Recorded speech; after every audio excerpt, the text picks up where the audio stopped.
Thank you to our sponsor, EJ Cards, a small but motivated company specializing in cards. EJ Cards believe passionately in great bargains and excellent service, which is why they commit themselves to give you the best of both. If you're looking for something new, you're in the right place.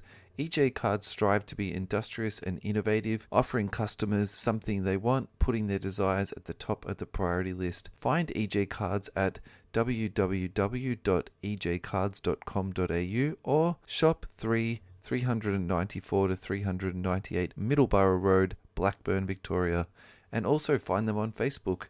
Thank you very much, EJ Cards, for sponsoring us. Welcome, everybody, to episode 63 of the You Can't Comp This NBA Trading Card Podcast. We are your hosts, Adam, Amy, and Russell Gibson. A little bit early for the week for those watching on the live stream. Yeah, if you are following the Chinese calendar, it'll be Chinese New Year tomorrow, so it'd be a bit culturally inappropriate for me to be doing a podcast while I have a bunch of guests over for dinner. So could have done a live feed from downstairs and I'd make it like a meet and greet of us throwing noodles in the air and lighting sparklers. That's it, and just asking people about basketball cards. It'd be I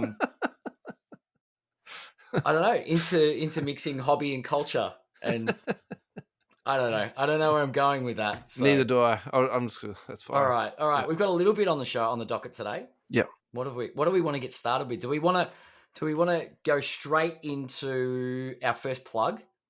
Sure. Let's do that. Let's do that. Yeah, we've spoken about them the last few weeks. The Hobby Hangout. Yep. Show's coming up in Brisbane in a couple of weeks, and I believe there's a show in Melbourne that I'll be attending in March. So the 5th of February is the Tivoli. It's in Brisbane. And then the 5th of March is at the Melbourne Pavilion. So yeah, so tickets are on sale for both of those. Are you going to get a ticket for the one in March? Have you got prior commitments? Unfortunately I will not be there. It's if anyone would like to hang out with me at the Hobby Hangout and be Russell for the day, get in touch. Get Al. I mean, come on. Al will hang out with you. Al will hang out with me for the day. Yeah, so look, my experience from the Hobby Hangouts has been excellent. I think they've improved had a blast, it. Yeah, every time there's lots of stuff to look at. There's varied prices. You know, there's $1 bins all the way up to people selling thousands of dollars in cards. There's trader spaces, which I think is really important for people to have a go. Yeah, jerseys has been on sale. Sealed product has been on sale. Packets. Just it's really really good. There's food areas, drinks areas. Awesome. I can't say enough about it. I think that. I'm flattered that the Hobby Hangout team want to work with us on our podcast, and I just Oh, you ready? Along. You ready for it? I've got the perfect line. Get along to it, guys. Right. So the Hobby Hangout, the show they put on, literally, you can't comp this. It's the best of the best. There is no comp. How do you like that? There we go. I mean, it's not bad. I think it's probably a bit Australian biased. I've never actually been to a US hobby show, though. I would hazard a guess there'd be some best hobby show in Texas that's like... best locally produced card show. All right, that's the caveat, isn't it? Yeah. Yeah. All right. Yeah. So our first ticketed item today is Immaculate Hobby. So that's come out in the last week. And is that for current season? Or is that 2 seasons ago? So is this LaMelo? That's Cade rookie cards. Oh, no, not LaMelo?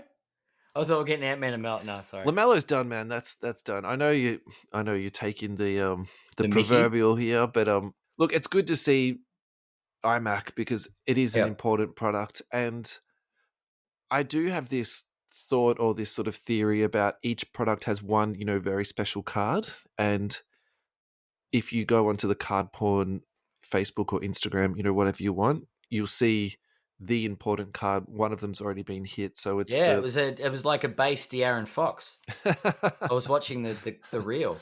So I think the card that's important out of iMac is the Laces cards, and if you remember last year, the one that I think you can never forget is the Dominique Wilkins pump one. Yeah, that was sick. Yeah, so that set. Sneaker Spotlights out of Noir, National Treasures is the vertical RPAs, and I think iMac is the Laces shoes. So the Jalen Suggs has been hit, the 1 of 1 out of that. And I think it's really good to see one get pulled early on, because then it gives you a taste of, what else is to come. But also, Yeah. too, it's not the chase card. Like, Cade isn't out yet. Scotty Barnes isn't out yet, so I'm really, really happy to see that. And have you seen much? Don't worry. Backyard Breaks will break it in a couple of weeks, won't they? Just So Leighton Sports Card hit this one, and they do well. They don't do as much volume as what Backyard Breaks do, but the volume. That's why they didn't get the Cade. I mean, the volume that those guys do is epic. Yeah. So, what's your thoughts so far on iMac, Ad? What have you seen that's really taken your eye? Look, I tend to agree. Some of the high end, I'm watching the reel as we speak, and it's interesting to see how he ties his shoelaces. I was just trying to see if it was like a nice little bow. I don't know if different athletes have different methods. You think that he tied his own laces, or that the people from Panini tied them up? Or shall we go down that rabbit hole? I don't think that. If you're an elite basketballer, can you tie your own shoes, or do you need someone on the bench, a trainer, to professionally tie your shoes? I think he could tie his own shoes, but I think in preparation for that card to be put in the box, I think they tied it in a very sort of particular way. Yeah, that's true. I was actually going to say there's a few instances, not going to point fingers, but LeBron, maybe you should have got a trainer to tie your shoe before your shoe came off a couple of times this season. And Westbrook as well. Just watching, and I know I have a bias towards watching Lakers games, but yes, there are too many shoes flying around, and trainers need to maybe do a check on that stuff. I don't know, but yeah. It is a very tiny little knot, though, isn't it? It's very tight. There's no way he tied his shoes like that, mate. But that's the thing. You're trying to get the shoelaces in the card, and it's a beautiful knot. So the other card for me that really took my attention is the shadow boxes. So that reminds me a little bit of some of the cards that come out of 1-1.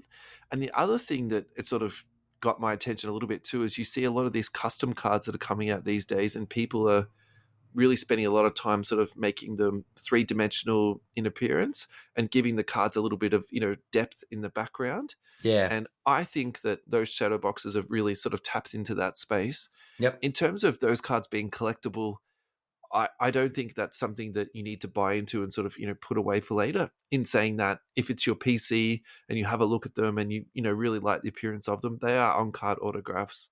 Nice. Definitely worth checking out. Yeah. And then the other one is the RPA design. What did you think about the RPA design?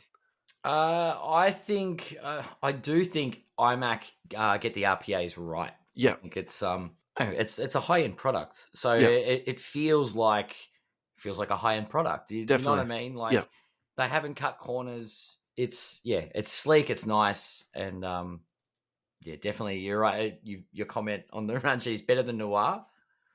Well, Noir's a mid-range product, right? Or it's a low high-end. What would you call it? I sort of put Noir and iMac into the same sentence. I know there is a little bit of a price difference there, but in terms of the aesthetics of the cards, obviously they're very different, but I would still put them in that same sort of band. Okay. And then in terms of getting high-end cards out of it, like the sneaker spotlights, they are incredibly collected cards. True. So true. I think that has a lot of appeal. And then the other thing too that Noir has done really well the last couple of years, they've built some really good autograph checklists. So yeah, you could sort of make the argument that I have a real thing about iMac being, I don't know, it's just sort of like that. But it is what it says it is, immaculate. Yeah. Do you know what I mean? Like it's a very sleek set. It's, I don't know, I like it. The finish on the cards is significantly better than Noir. I think that, the big criticisms about Noir is that the edges of the cards, are quite poor. Whereas with that, I'm trying to think of the right word for it. It's almost like how Donruss cards have got that better finish on them than, say, Prism. And they've almost got that sort of lacquered, sort of coated part on the iMac cards. And I really like that. For me, that it is important. I don't think that it's a deal breaker, though. I still have some Noir cards in my collection, but some of the edge, it's not damaged, but the way that they've cut the cards and it's finished, not. I think it's because all the thicker card set, the thicker stock, there's issues with the edges, right? Because definitely. It's thicker card stock. Yeah, definitely. But I feel like with iMac, they've resolved that in some capacity because maybe there's some weird form of laser cutting they're getting done. I don't know. I think it's the finish that they put on top of the card. So, and then just my last thought on the on the iMac RPAs, there's that sort of curved design going through the middle, and I'm probably more of a keep it simple type guy. So I wouldn't say that's high on my sort of, radar for a finish on a card, but at the same time, I think it really works and it's not too OTT. So, I think it's that's not like reinventing something and going over the top for the hell of it. definitely not. They're trying to add a little bit of something. Yeah. Give it a bit of a kick. Yeah, I get it. So, yeah, look, I think the other thing we need to talk about too is just, pricing on this. It's 2,000 USD a box at the moment. It's not something that's going for cheap. So, buying into breaks can be frankly painful. Yeah. But at the same time, I would say actually hunt around, because I'd say at the moment in the break space, it's very, very competitive, there.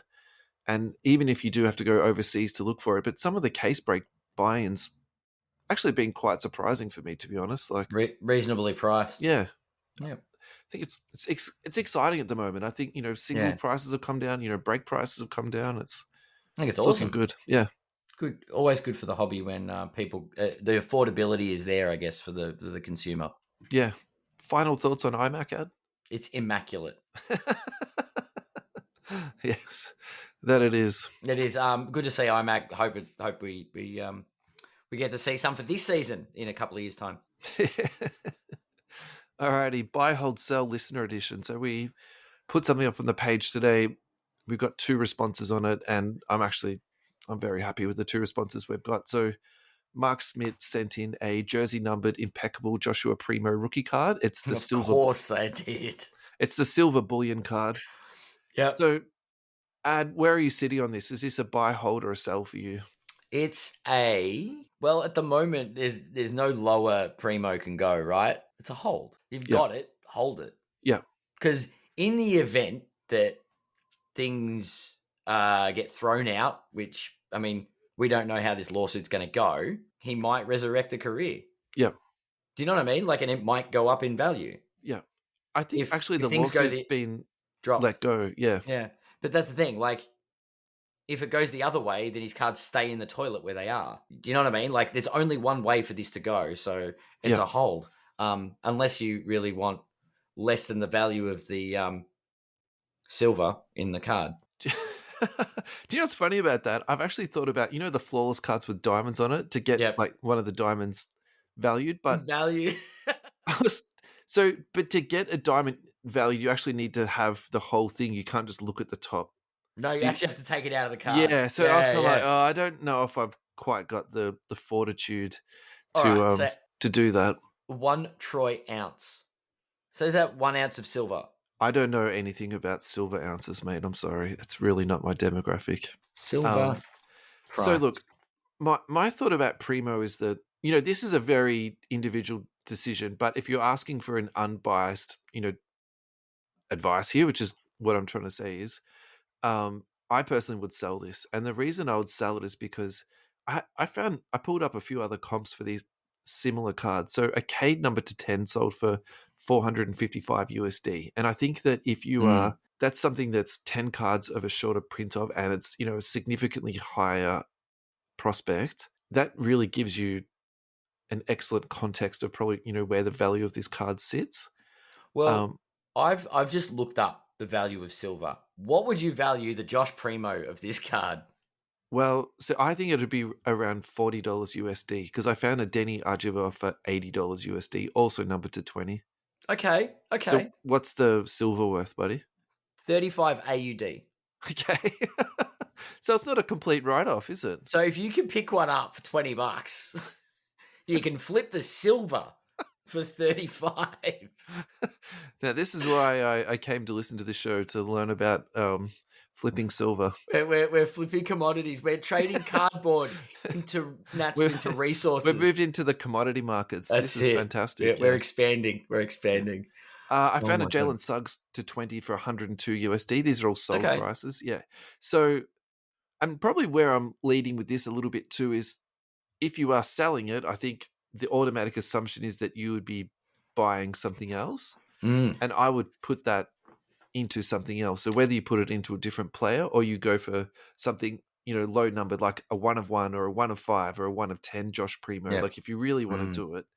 But I would say this particular card, I actually don't think these cards hold a massive amount of value. Like if the K to 10 is not only, but selling for 455 USD, what's your maximum value you'd anticipate, to get back in the best case scenario? I would say maybe $100 to $150, so that's probably where I'm sitting with that. So I'm I'll just put trying to this. find out if you want to trade it for copper. So I'm putting this as a strong sell. That's where I'm sitting with this. Trade it for copper, I reckon. Just trade into commodities, you'll be right. Billionaires in no time. So I'm hold. All right, that's fine. Silver will go through the roof. Okay. So Mark, thanks as always for your contributions, mate. We love it. Thank you so much. The next one's from Joe Dennison. This is an interesting one, actually. Kawhi Leonard, Revolution on-card auto. Oh, wow. He doesn't sign a lot, as what Joe said. And also this is from the championship year, which I do think gives it a little bit extra spice. So I'll let you start first, Ad. Kawhi Leonard, does he still play basketball? Actually, he's had a couple of reasonable games this year. What can you say about Kawhi Leonard? I don't understand where he sits in the hobby. Like, obviously, rookie cards are one thing, but this is Toronto Kawhi, who many forget won a championship. Yeah. Do you know? Like, he won it's crazy. Yeah, definitely. But hobby-wise, he's an interesting one. I think it's a Joe makes a good comment. He doesn't have many on-card autos from the championship year. Yeah. But I don't have an over familiarization with the Kawhi Leonard PC community. Not saying there's a lot of them, but it's like, are they through the career? Is it mainly Spurs? Is it Clippers? And Toronto, hobby wise, doesn't have a lot of success, I guess, as far as what do we call the Ferrugia factor? Yeah. Because we know he's a fun guy, but maybe he's just not fun to collect. It's a tricky one. I would be holding until you find the right buyer, because I'm sure the right buyer is out there. Yeah. Very valid on-card auto from the championship year, which does sort of create a little bit of allure, and that's, I suppose, that's the way you've got to sort of try and get the maximum value out of it. Kawhi's a difficult one. I find I struggle with Kawhi. Yeah. So I think that in an umbrella reference, or in a nutshell, I think Kawhi Leonard is undervalued. And the reason I say that is because even if he never plays another game from today, his resume is just absolutely amazing. And so, for whatever reason, and probably because of a little bit of what you said before, that, he's a fun guy. He's not, doing social media. He did do a rap album, but I haven't heard any songs off that. He doesn't have that Ferrugia factor. Again, what you said. So I think that really does play into it. I think the other thing we also need to be a little bit pragmatic about too is he's been quite injury prone over his career. And I'd also say too, he hasn't been afraid to rest when he's wanted to. And so I would say for better or worse, whatever your opinion is on, athletes resting, I think that probably has had a little bit of a negative impact on his collectability, because, he's only playing half the games or 3/4 of the games a season, over his entire career. So all of that in together for me makes me feel like Kawhi Leonard is probably undersold a little bit. So I think that buying anything that Kawhi Leonard signs, particularly on card autos, is a really good pickup. Yeah. And he doesn't sign a lot either. And I sort of suspect he's going to be a little bit like Tim Duncan, where as soon as he's out of the NBA, you're sort of never going to hear from him again in the media. So I'm not really expecting him to be doing like a Jerry West or a Kareem or a Bill Russell who's signing for, 10, 20, 30 years after their career. So I think that also needs to be kept in context a little bit too, in that some of his stuff I think will become, more scarce as, time progresses. So hear me out at his current status though, and doing a bit of a screenshot of Kawhi Leonard at the moment is probably, really good timing, because he hasn't played a lot of basketball this year. He missed, he missed 12 games in a row earlier in the season, but the last 6 games he's actually played 5 of them. So, Oh, and he's wow. played decent minutes too, 38 minutes, 35 minutes, 38, 32, 35. So we might start to see a little bit of an uptick in terms of, his card value and that sort of, day trading space. And I'm just going to pick out what I think is probably the best box score here. 36 minutes against Philadelphia, 10 of 20 from the field, 2 of 6 from three-point line, 5 of 7 free throws, 4 rebounds, 1 assist, 1 steal, 1 block. That's the type of numbers that I expect to see from Kawhi. The only thing I'll just make a small comment on is his assists. The 4 games before that, he had 4 assists in each game. So he's been doing, some really nice playmaking there. And then probably this is my sort of final thought on his current play, is their win and loss record in that 5 game. They lost by 4, they won by 12, lost by 12, won by 20, lost by 10. So, for me, there's almost this expectation that when he plays, they'll win almost every game, because I suppose that's how much I, do value his contributions. But I think the rumble that's been coming out of the Clippers this year is that they don't have the continuity, and they're also having trouble building any on-court chemistry because of all the, minutes restrictions that's being placed, not just on Kawhi Leonard, but they've got other guys on minutes restrictions too. Yeah. So I can kind of see that playing out. It's like minutes restrictions are like part of everybody's day-to-day at the Clippers. Yeah.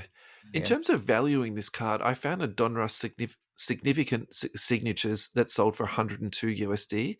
That's a sticker autograph. So I would put Donruss and Revo in the same type of, conversation, just like Noir and iMac. But I would give the Revo more value because it's an on-card auto. So this is the really interesting one that I found, though. I found a Threads on-card autograph, which is that sort of die-cut signature card. Okay. That's sold for 200 USD. So I would probably value this Revo card at maybe 20% or 25% more than that. So I'd maybe put this around like the 250 USD mark. My thought process on this card, again, because I've got no emotional attachment to this card, I would sell this, because if I can get 250 USD for that, I would then roll that into something else. And the reason I say that is because remember we did that show about looking back at the old school cards, and we were comparing some of the values of cards, moving into the future. So I think sets like Revo, Donruss, Hoops, I think that's the type of stuff that probably won't go up in value as time progresses. But to 90s of Fire, if that's even a word, they're the upper deck Fleer. Do you know what I mean? Like of the current era. Yeah. I wouldn't say Fleer Ultra. Oh, maybe Revo is like a Fleer Ultra almost. Yeah. But it's still just bulk produced insert sets, different types of shiny in that bulk category. Yeah. That's how it'll be viewed in the future. Yeah. Yeah. So for me, I found a couple that I think is, worth discussing, and maybe I've overvalued the price of this card a little bit. So there's a 1415 National Treasures signatures numbered to 49, BGS 9.5. That's sold for 250. So if you could swap, something like, not do a swap, but, sort of basically trade up a little bit, I probably think, in the aggregate, in the long term, I think that's where the play is.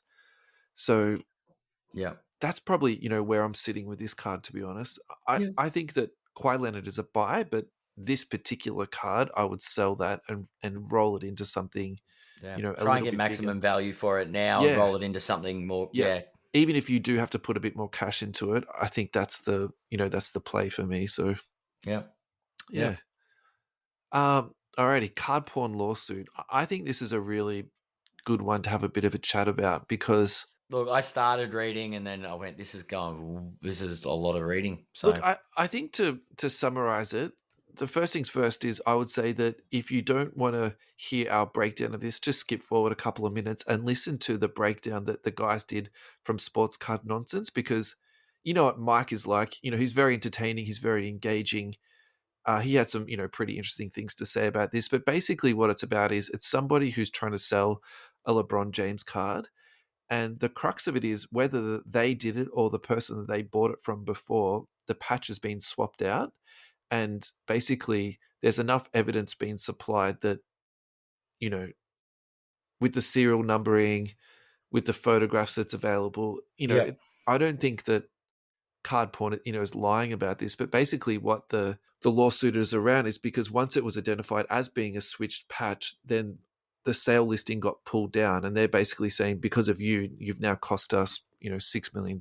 So that's what the lawsuit's about. I'm actually not surprised that this has happened because I think card porn are very vocal. They are very.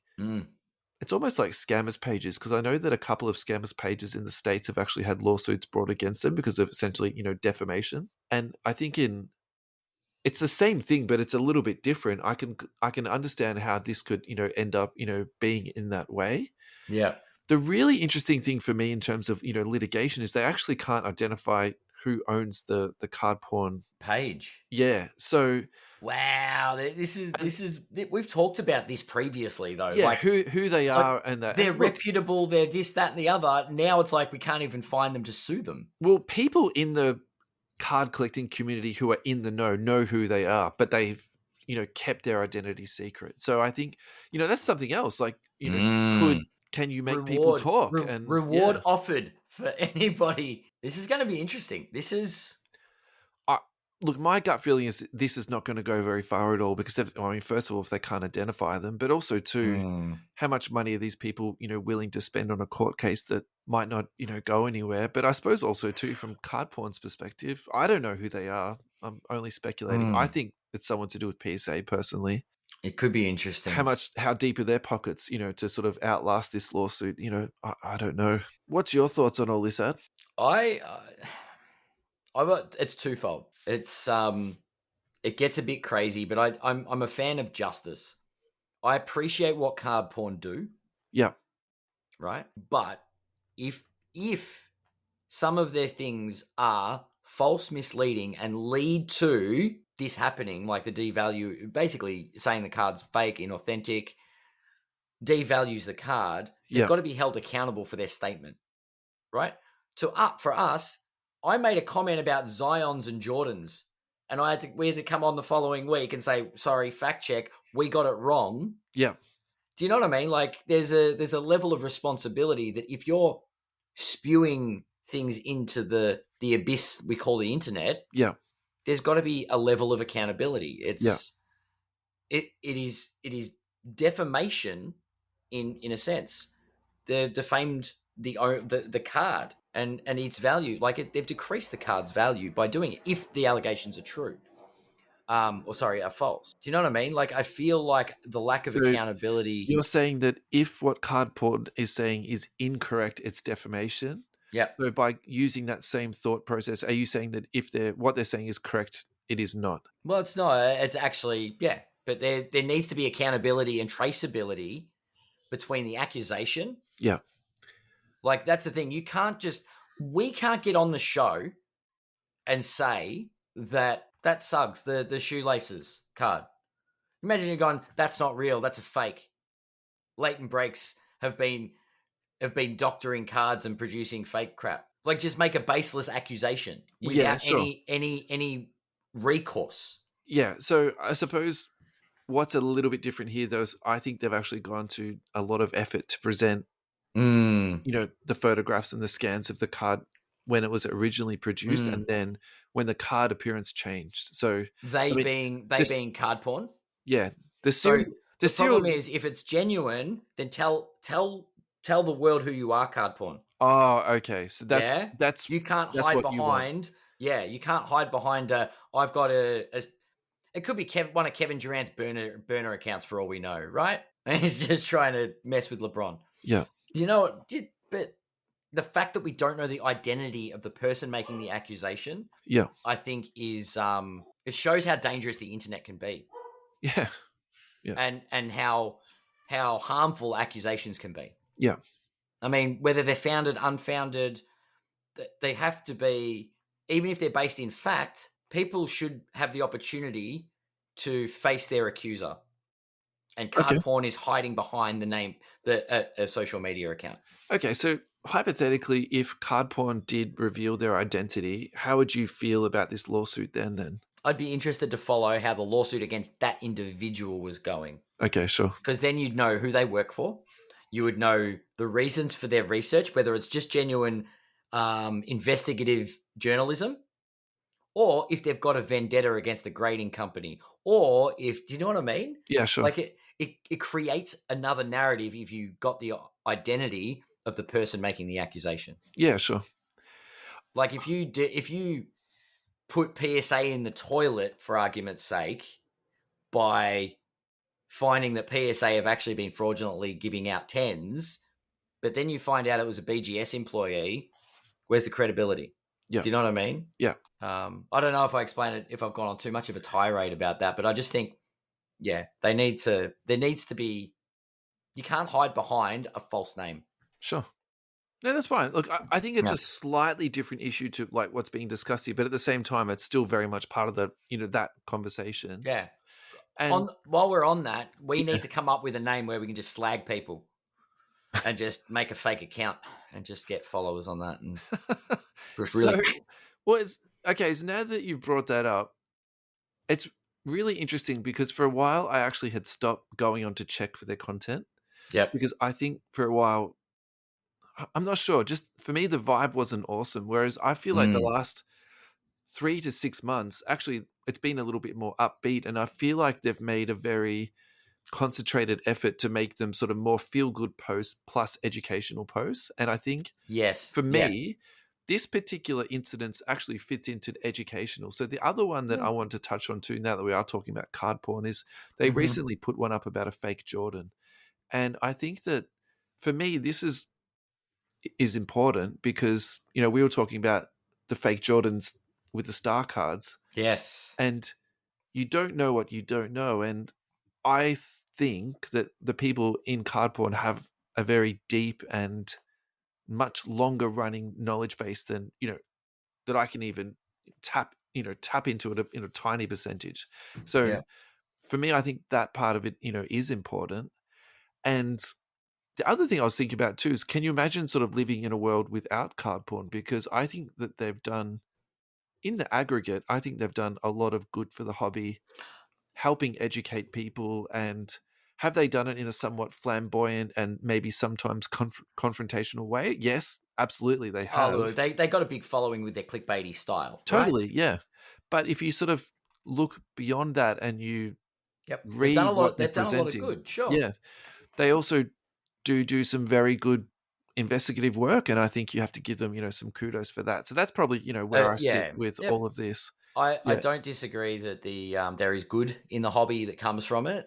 The thing I will put out there for all those lovely conspiracy theorists, I love a good conspiracy. Hit me. Card porn's not one person. You don't think so? Nope, not at all. One person is not doing all that research. I think card porn is a group of is a dedicated group, which is why their identity is being protected. To answer that specifically, if you go on to say the blowout forums, there's a lot of people working together to identify information, so they could tap into those forums, and bring it forward. It's true. I would probably feel a little bit differently about that. I actually think it's one person because. Okay. Look. I'm just saying that there's a chance that it's multiple people. Yeah, look, you're right. It probably could be. I'm guessing. Because I've never heard. When we start our version of card porn, it'll be two people doing it, right? I've never heard, because the people that do know, I've never heard them say it is a group. I've always heard them say it's like they know who it is. Bill Simmons. No. Yeah. Anyway. All right. Moving on. Yeah. I was going to say it's an interesting rabbit hole, to say the least. Yeah. Totally. It'll be interesting to see if anything comes of it, though. Yeah. Alrighty, this is a very selfish segment, but this is the one I want to talk about. Donruss Next Day Autographs. So this is something I want to talk about in terms of trends, and it's something that I want to highlight in terms of where is the hobby currently moving to, and where can you find some value for money. So Donruss Next Day Autographs are the chase card from Donruss. They're a case hit. They're on-card rookie autographs, and they. I speak very, very highly of them. I think they're incredibly collectible.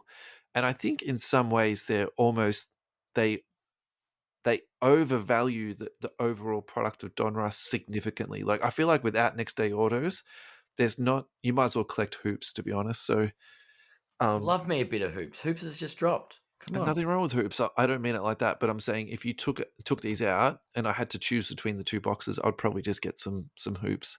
So Yeah. the thing at the moment that's really interesting to me though is the values of these are very, very reachable at the moment. And Mm. I'm actually a little bit shocked to see, some of these prices come down. So in terms of speculating on a lower end rookie or someone who you think is on the up and up, this is something that I would put into your chase list, or at least, do a couple of searches around. Yeah. The other thing I probably would mention though is there's very significant tiers in the pricing. So for example, the Trae Young sold for that was PSA 9 sold for 3,200. So like these cards are still, very much up there, but at the same time, Mm. I'll run through some of the sold prices now. So Gary Trent sold for $70 USD. Luka Garza sold for 40 USD. Josh Christopher PSA graded 10 for 90 USD. I probably think in all these cards we're about to say, I think that's the best value in here, particularly Yeah. for PSA 10. Jaden Springer for 40 USD. Chris Duarte for 65 USD. I don't mind that either. Jared Butler for 20 USD. Trey Mann sold for 152 USD. For me, I was probably a little bit surprised about that. Mm. Kaminga sold for 370 USD, and I really like this one a lot. Kobe White sold for 55 USD. And we've already talked Juicy. about Kobe White this year in terms of his PSA 10. So his Prism rookie sold for 4 USD, if I remember correctly. So that was like way Yeah. down. And someone that we did a little Facebook live video about in the last couple of weeks is Ty Jerome. So that sold for 9 USD. Which is that's value, right? I really like that actually. I think at that price that's quite good. And in terms of the ultimate bargain, there was a Kyle Guy that sold for 10 USD. So that's just frankly juicy. Is So this one here on January 8th one of your purchases? Admiral Schofield, next day auto, $14 US. is that what it sold for? Yeah, yeah. I have a Schofield of that, but no, that was I've pretty much banned myself from buying any more Schofield. Like I'm out. Yeah. Yeah, some value to be had for sure. I'm going through a list now on 130 point, and wow, we can make pocket change. Yeah, look, a couple of these, should be in pocket change. There's only a $7.50 for a Ty Jerome. really. Yeah, I got robbed. There's only a couple I did want to mention though, because there was a Dwayne Bacon on here that it's actually $9. listed as next day auto, but actually that's the Panini Instant autograph. So just be careful. Some of the Panini Instant cards are on card autographs and they have a very slimmed down design, quite But that's similar to the next day autograph. So just be a little bit careful with that. I think the two biggest differentiators is that it'll have the team logo on the next day autograph. And then if there's a picture of the back, it'll actually say next day auto on it too. So just, if you're not too sure about it, you can always ask the seller to put it on there. And so the collector number on the back says ND. yeah. Yeah, for next day. Yeah. And the other thing you can do too is because these are only rookie cards, you can look up the rookie year that it was and then compare the other rookies out of that set to it. If you're not too sure. So that's another That's way a you good can way sort to of comp it, yeah. differentiate it too, because Nice. yeah, I think there is a little bit of confusion sometimes, and whether people are doing it, deliberately or not, that's a little bit open to discussion. But yeah, so Some good ones. Definitely some bargains to be had for sure. yeah, So, but you're right. It's a good place to find value in the hobby, and you know how highly, I guess, people value on card autographs. yeah, So the next day, the next day auto is highly sought after. It is the first genuine on card rookie. yeah, Auto, isn't it? So that's right. So we're getting closer and closer to trade deadline. So I wanted to go back and look at a trade from in the off season and break it down. And we can break it down in terms of NBA production, but I actually want to break it down in terms of, hobby value. So the trade is the Jazz and the Wolves trade, so the Rudy Gobert trade. So the Timberwolves received Rudy Gobert, and this is what the Jazz got back. And I think this trade is already looking bad for the Wolves, but could look significantly worse by the time we get to 2029. So the Jazz received Malik Beasley, Patrick Beverley, Leonardo Balmoro, and to be honest, I don't even know if he's in the league, but they got Walker Kessler, the number 22 pick in the draft, and we can talk a lot more about Walker Kessler and Jared Vanderbilt. They got a 2023 first-round pick, 2025, a 2026 pick swap, 2027 first-round pick, and a 2029 first-round pick. So that is just like an absolute, motherload for Rudy Gobert. Yeah, and getting someone like Rudy Gobert, that'd mean Minnesota would be at the top of the table, right? Wait a second. Yeah, I don't think Where we is should. Utah sitting? I don't think we should check the standings and rub it in for the Wolves fans. I think that's a little bit mean, to be honest. But That's Memphis, not Minnesota. Sorry, second in the West. Oh, look, Utah's actually above them. Are they? Yeah, 8th and 9th. Oh, boy. Yeah, Walker Kessler. So do you want to start with Walker Kessler, do you? Do we want to? All right, so let's go look at the other side. Do we want to look at Rudy Gobert prices? That's where I was going to start. I thought let's start with the biggest name in the trade because Walker Kessler. I'm being savage now, aren't I? You are being incredibly insensitive to the Wolves fans out there. Absolutely. So can we call them the long-suffering Wolves fans? I think so. Alrighty. So interestingly, on Card Ladder, they don't have any Prism rookie cards. They don't have any Donruss rookie cards. They've got Rudy Gobert on the Net Marvels, and they've got the Court Kings blank slate. That's it. So there's a huge market for Rudy Gobert, clearly. Yeah, that's tough, isn't it? Maybe they don't sell basketball cards in France. Alrighty. So I think let's do the Court Kings blank slate because I think this is a really easy card to comp and make comparisons to other players just because of how much they sell for. That's fair. So the last sold was 32 USD. So, that's for a raw, yeah? Yeah. And Klay Thompson last sold raw for 281. Can we look at the PSA 10? Yeah, man. Of course we can. $78. Yeah. So, yeah. God, that's actually quite juicy. I know, right? The problem is where's the demand for Rudy Gobert? And now that he's stuck in this team so let's be pragmatic about this. I think for the Wolves to be successful, either Gobert has to be traded or Towns because I don't really see a future with those guys moving forward. Yeah. And in terms of a fit, I think you have to look at who fits with Anthony Edwards. And I think Cat fits better. I think so too. In terms of spacing. Do you think Anthony Edwards this season, because he hasn't been playing the best, he hasn't been terrible, but he hasn't been the best, comes down to chemistry issues with what's happened with Gobert coming across? I mean, that's a bit more. I mean, the chemistry out of that team, I've heard, I can't say I'm the biggest Wolves, blog reader and stuff like that, but I haven't actually really heard anything, negative. A lot of outward complaints about that. The thing that I cannot get my head around with that team is just their spacing. Their spacing is so difficult, and also the sets that they run. I really, in some ways, I kind of feel sorry for the coach. I think building an offense that makes sense with those pieces is so difficult.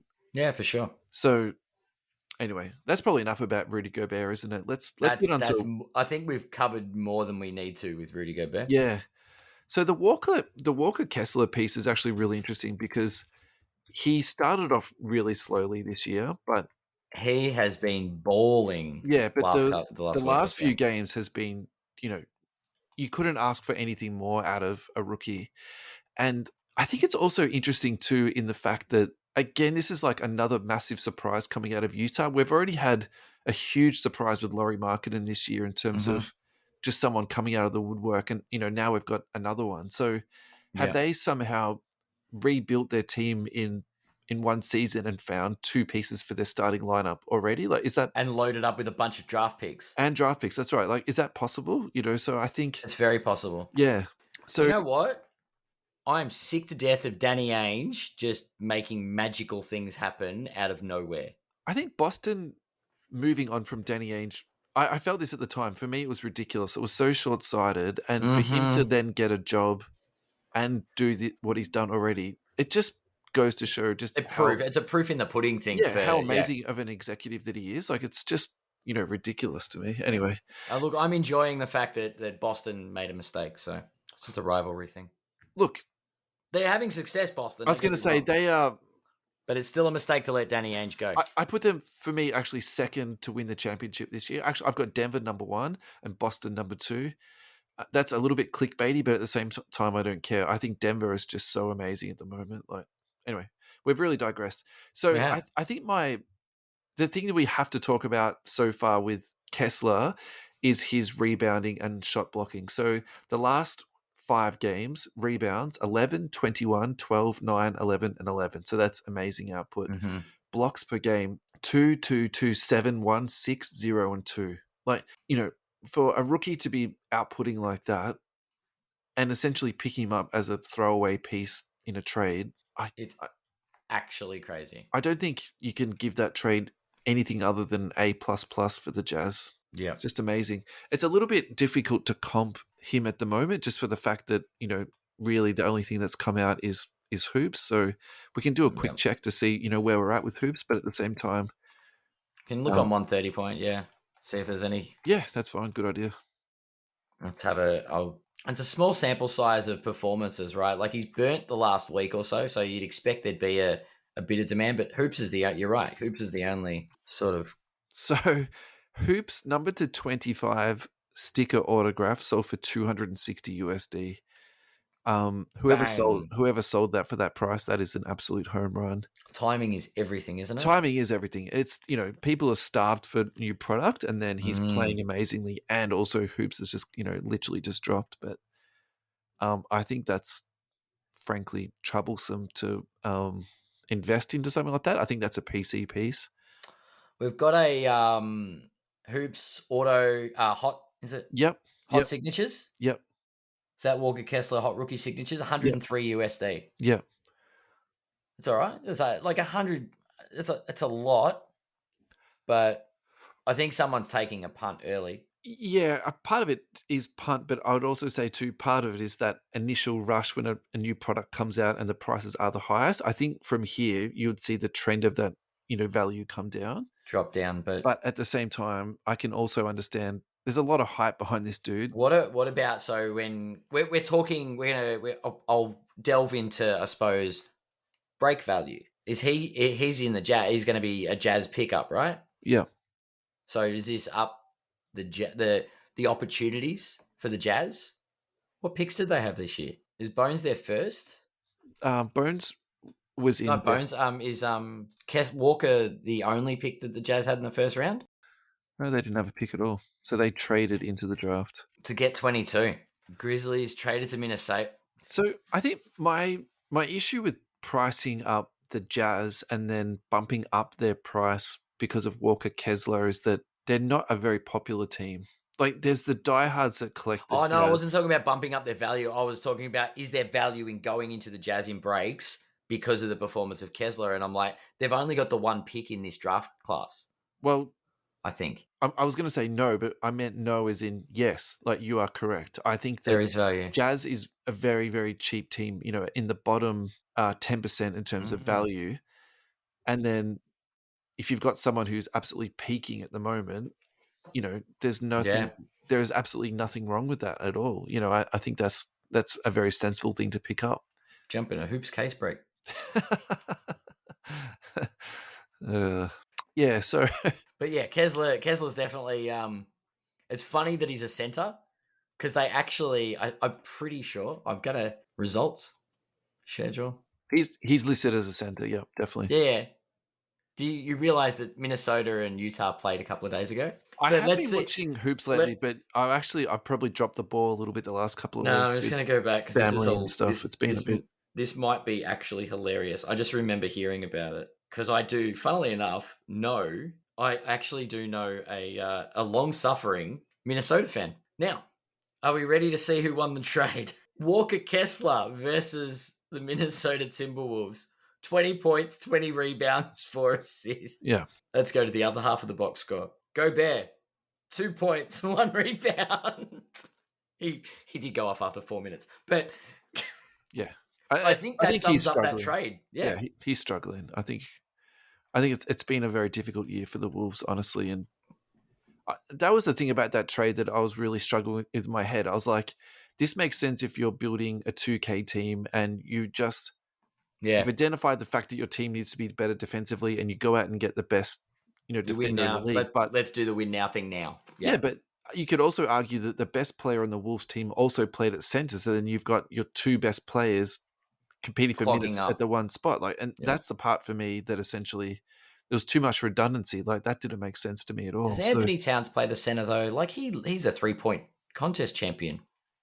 I mean, defensively, I think, look, that's the issue, right? Isn't it? He would play the center normally, but now he's chasing around fours, and I don't think defensively he wants to chase fours. He just wants to be the stretch 5 that can shoot the 3. Yeah, definitely. Like him as a stretch 5 is, in my mind, logical. Also to the way that the league is being played at the moment. Spaces the floor really well. Has some crazy benefits. I think they clogged up their lane. Yeah. By chasing another big man just because he was available. Yeah. The other person that got into this trade too is Jared Vanderbilt. So his PSA 10 last sold for $26 USD. Probably my issue with Vanderbilt is a little bit like a few of the prospects on the OKC. The Jazz and the Thunder and the Magic, they're all really loaded with young prospects. So look, Vanderbilt could be a good prospect, and maybe on another team he would get more opportunity and more minutes, but it's so competitive, in that space. The thing that when I'm prospecting somebody that I really like to look at is their minutes per game and also health. So Vanderbilt's missed like 2 games this whole year, and look at his minutes per game the last sort of 8, 30 minutes, 25, 24, 17, 21, 24, 26, 16. So for me, that's, really good. Something that would give me a lot of, positive, reinforcement. Yes, you can look at box scores, but probably the thing I would go by the most with a prospect like this, again, on a loaded team, is just do the eye test. Watch this kid play, see where he sits. Yeah. See if you can picture him being on another roster, if he's going to grow into a position on this roster. There's a lot of potential there, and So in terms of, for me, for buy, hold, and sell, for me, this is a hold. I'm not sitting here raving about this kid saying that, you should go out and buy him. And I'm definitely not saying you should, dump all of your stock either, because, I just think he's in a very, very difficult situation. The other thing too is it's going to be very fluid in Utah the next couple of years. While they sort out their winning roster. Yeah. Danny Ainge is not about building continuity. He's about, building and flipping pieces. So, that's going to be difficult. He goes through all the analytics. He figures out what he wants and goes through using the metrics. Like, he's going to play Moneyball with the Utah roster. Yeah, that's actually a very good analogy, Ad. I think Moneyball is like, to a degree, Danny Ainge is like specialty, isn't it? Really, yeah. Alrighty. Yeah. So actually, I'm just looking at Balmoro at the moment. So this is his second year in the league. This year, he's had very infrequent games played. I can count more the games that he's played than he's set out. I was going to say it's probably too late on Malik Beasley though. He's played 10 games this year. Yeah. Minutes per game is very up and down when he gets in, but most of it looks like garbage time to me. Yeah. Look, I think, again, this is more of an eye testing if you really, really love this kid, but I think this is difficult. The other way you could look at this guy too is, are you prospecting on him in terms of like, the long range, like how we've talked about previously in terms of G League prospecting? Like, is this a better prospect to bet on instead of like a G League prospect? He's 22 years of age. I would probably say for me that is a little bit of a I'm not super keen on this guy. Yep. Sorry, Ad, I talked over you before. What were you saying? I was going to say, as a Malik Beasley. Let's talk about Malik Beasley. That's a good one. Yeah, he's had some okay seasons. Yeah, he's a talented guy. He is. He was kind of in the shadow of Jamal Murray. Yep. I guess on the Nuggets, and it's been interesting. But I don't know. His time in Minnesota, he actually performed well back in 2020. Yeah. Didn't play a lot. Played half the season there, but averaging 19. Only played a handful of games in 2019 when he was traded. Yeah. But he improved once he went to Minnesota. But this year at the Jazz, what do we got? What are we looking at? He's averaging 13.7 points a game, and he's played 49 games. So it's actually a really consistent season, but he's never going to be the main guy. Does that make sense? Like, he's a role player. Yeah, at this point of his career, I think it's pretty well established he's a role player. So my issue with him is his criminal history. I think that the court case that he went through last year. Yep. See, I judge basketballers on their ability to play basketball. Yeah, that's fine. But I would also say too, I think sometimes people are just like legit knuckleheads. And do you want to be, putting away your hard-earned cash into these guys, hoping they're going to behave well? Like I People should have struggle told with people that. in Charlotte that. Yeah, Anyway. right. I mean, definitely. Yeah. So do I think that this guy is undervalued? Like, I think this guy is hideously undervalued. So I'm looking here at some Donruss Optic rookie card, a silver one that sold for $2. I just found a 1 of 1 National Treasures game worn patch that sold for $29. So look, if you tell me that you think that this kid is talented, that he's passed all of his legal troubles, and he's worth the punt, you know what? I've got no issues with you, saying this at all, because if I'm looking at the glass half full, scenario now, he is the type of guy that probably could put a contender over the top and would really help Golden State this year. He could definitely help. Ironically, he could help Denver this year.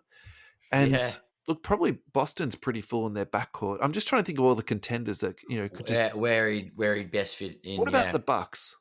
Ooh. So Joe Ingles is back and Jingles is playing well, but at the same time, I do think that the Bucks are going to try and add another piece to their team.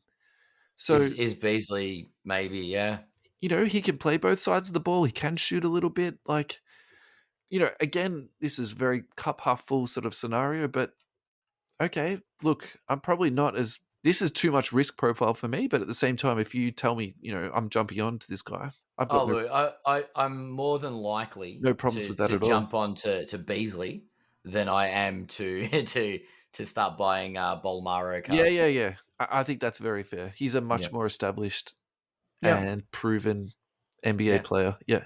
I can drop $10, pick up a handful of silver rookies and go, sweet. Yeah. So I don't want to talk about Pat Beverly just for the fact that he's a Laker. Are you okay with this? I'm very okay with this.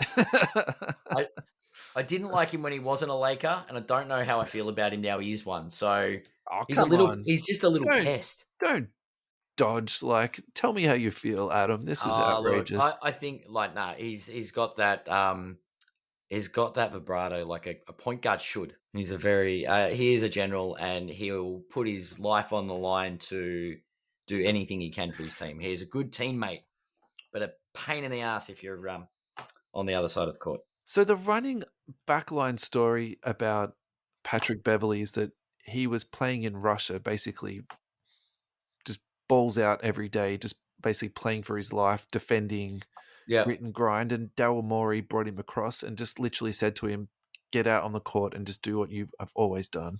Yeah. And then he's, carved out an NBA career for the guy. So look, in terms of using the talent that you have and maximizing it to its fullest potential, I've got nothing but respect for the guy. Yep. But at the same time, I think the narrative between Patrick Beverly and the gameplay of the Los Angeles Lakers this year almost goes hand in hand, because he's essentially an over-the-hill. I think washed up is going a little bit too far, but he's a veteran at the end of his career that... He's washed up just like LeBron. I don't think LeBron is washed up. I think the basketball he's playing at the moment is, frankly... inhuman?